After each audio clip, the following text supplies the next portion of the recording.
এই যে এক কাপ চা দাও তো। আচ্ছা স্যার, আপনি ভিতরে গিয়ে বসেন, আমি বানাই দিচ্ছি। সে কি, তুমি স্কুল ড্রেস পরে চা বিক্রি করছো মানে?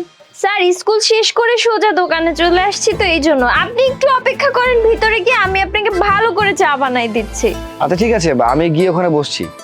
আচ্ছা তুমি তো স্কুলে পড়ালেখা করো, তোমার তো এই সময়ে স্কুল পড়ালেখা শেষ করে বাড়িতে বিশ্রাম নেওয়ার কথা, আর তুমি এইভাবে চায়ের দোকানে চা বিক্রি করছো, তাহলে পড়ালেখা করো কখন?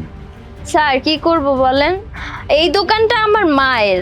আমার মা কিছুদিন ধরে অনেক অসুস্থ, বিছানায় পড়ে আছে। আর আমার বাবাকে আমি দেখিও নাই, আমাকে সে ছোট্ট রেখে আমার বাবা সড়ক দুর্ঘটনায় মারা গেছে।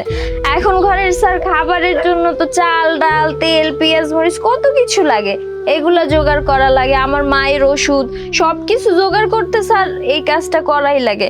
আর আমি যদি স্যার কাজ না করি, আর কেউ নাই আমাদের সংসারের চালানোর জন্য। এই লেগেই স্যার স্কুলের পাশাপাশি দোকানটায় বসি। আহারে বেচারি। আচ্ছা বোন, তোমার নাম কি? স্যার আমার নাম ইমো, ক্লাস 9-এ পড়ি। আচ্ছা তুমি তো যেভাবে দোকানদারি করছো, এতে তো তোমার পড়ালেখার সময় হয়ে ওঠে না। তুমি পড়াশোনা করো কিভাবে? স্যার স্কুল শেষ করে সোজা দোকানে আসি, যখন দেখি কাস্টমারের চাপ একটু কম থাকে তখন বইটা খুইলা একটু বইসা পড়াশোনাটা শেষ করি। এমনি স্যার চলতেছে। স্যার জানেন, আমার অনেক বড় শখ, আমি বড় হইয়া ডাক্তার হমু, কিন্তু পরিস্থিতি মনে হয় না আমার এই স্বপ্ন পূরণ করতে দিব। আহারে, তোমার বাবা নেই, মা অসুস্থ, এইভাবে পুরো সংসারটার দায়িত্ব তুমি তোমার কাঁধে নিয়েছো। সত্যি তোমাকে দেখে না আমার আমার খুব কষ্ট হচ্ছে। স্যার কষ্ট তো হইবই, আর গরিব মানুষের কষ্ট কোনো ব্যাপার না। আর পড়ালেখাও থামাইতে পারি না, কারণ স্যার আমার ওই যে স্বপ্ন ডাক্তার হওয়া, আমার মায়েরও স্বপ্ন। আর স্যার যদি আমি দোকানটায় না বসি, আমার পড়ালেখাও হইব না, আমার মায়ের চিকিৎসাও হইব না।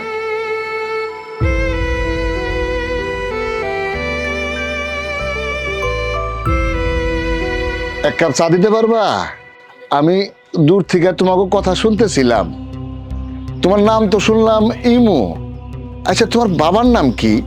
চাচা, আমার বাপের নাম ছিল আলী হোসেন। কেন, আপনি কি আমার বাপেরে চেনেন? আলী হোসেন? তুমি আলী ভাইয়ের মেয়ে? আলী ভাইয়ের আমি চিনুম না কে? আমি এক সময় মোবাইলের দোকান চালাইতাম, আমি একটা বিপদের মধ্যে পড়ছিলাম, তোমার বাবা আমারে অনেক সাহায্য করছিল। তোমার বাবা অনেক বড় মনের মানুষ, আমি তারে চিনুম না? এই যে আঙ্কেল, আপনি কি ওর বাবাকে চেনেন নাকি? মানে আপনি যেভাবে কথা বলছেন তাতে বোঝা যাচ্ছে যে তার বাবার সাথে আপনার অতীতে খুব ভালো একটা সম্পর্ক ছিল। হ্যাঁ হ্যাঁ ভাই, আমি এখন রিক্সা চালাই, কিন্তু একসময় আমার অবস্থা ভালো ছিল। এমন ছিল না, জীবন মানুষের সাথে খেলা করে।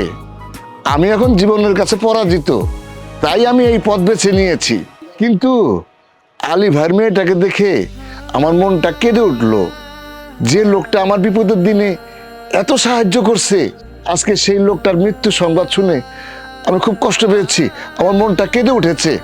চাচা, আমার বাবা আপনারা যে সাহায্য করছে এগুলো আমি কিছুই জানতাম না। আমি তো আমার বাপের কোনোদিন দেখিও নাই, কিন্তু শুনছি আমার বাবা মানুষের কষ্ট দুঃখ দেখতে পারতো না, নীরবে সবাইকে সাহায্য করে যেত। হ্যাঁ হ্যাঁ মা, তোমার বাবা অনেক ভালো মানুষ ছিলেন, অনেক মহান হৃদয়ের অধিকারী ছিলেন। আচ্ছা মা, তুমি একটা কাজ করো, তুমি এই টাকাটা রাখো, এখানে 1 লাখ টাকা আছে। এই টাকা দিয়ে তুমি তোমার মায়ের চিকিৎসা করাও আর নিজের পড়াশোনার খরচ চালিয়ে নাও। চাচা, আপনি রিক্সা চালান, আপনি আমার 1 লাখ টাকা কিভাবে দিলেন? আর এই টাকা কেন দিলেন চাচা? চাচা আপনিও তো অনেক গরিব, রিক্সা চালান, আপনি এত টাকা কই পাইছেন? আপনার যে আমি কি বলে ধন্যবাদ দিব, কোনো ভাষা নাই আমার কাছে। মা, ধন্যবাদ দিতে হবে না। একসময় আমার বিপদের দিনে তোমার বাবা আমার পাশে দাঁড়িয়েছিল, তার সেই ঋণের কথা আমি কোনোদিন ভুলতে পারবো না। টাকা আমার কাছে ছিল, আমার একটা অটো পুরান হয়ে গেছে তো সেটা বিক্রি করে ফিরতেছিলাম, ওই টাকাটাই আমার কাছে ছিল, সেই টাকাটা আমি তোমাকে দিছি। বাবা, তুমি তোমার পড়াশোনাটা ঠিক মতো চালিয়ে যাও আর তোমার মায়ের চিকিৎসাটা করাও। আঙ্কেল, আপনি 1 লক্ষ টাকা তাকে দিয়ে দিলেন? আমি সত্যি আপনাকে দেখে অনেক অবাক হচ্ছি। আপনার এই পরিস্থিতিতে আপনি তাকে 1 লক্ষ টাকা দিয়ে সাহায্য করছেন। আমি নিজে একজন ব্যবসায়ী মানুষ, আমিও মানুষকে সাহায্য করতে স্বাচ্ছন্দ্য বোধ করি, কিন্তু আপনার মতো এইভাবে নিঃস্বার্থভাবে সাহায্য করা মানুষ আমি খুব কমই দেখেছি। সত্যি আপনাকে দেখে আমার অনেক ভালো লাগছে। ভাই, আপনি তো অনেক বড় ব্যবসায়ী, আপনি তো ইচ্ছা করলে মেয়েটার জন্য অনেক কিছু করতে পারেন।